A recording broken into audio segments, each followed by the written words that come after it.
我冇男朋友啊，我啊嘅錢啊，用幾個月啊，哎呀，我又要講啊，我嘅錢啊用幾個月啊，你要賺幾年啊，你先係有啊？點樣男朋友啊？你係咪日日要返工啊？吓？我個男朋友係咪日日要返工啊？你唔返工一日都唔掂。你做咩啊？你冇男朋友。哎呀，我係冇男朋友啊，而家咁佢日日都要返工嘅，咁佢點樣做我男朋友？同你傾偈啊？唔係啊，唔係同我傾偈啊。而家你講啲咩？我錄低咗。而家唔係同你傾偈，我睇下你講咩就係、你而家話我啊嘛嚇？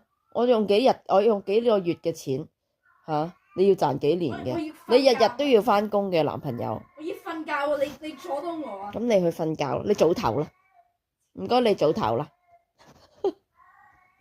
嚇嚇！日日返工嘅男朋友你要啦，咁我返工都見到佢啦，咁使乜要男朋友啊？我是但去一間鋪頭都有是但一個男嘅係日日都要返工噶啦，我是但都可以揾佢做我男朋友啦。如果我要揾一日日都要返工嘅男朋友嘅話，有幾難揾啫？咁樣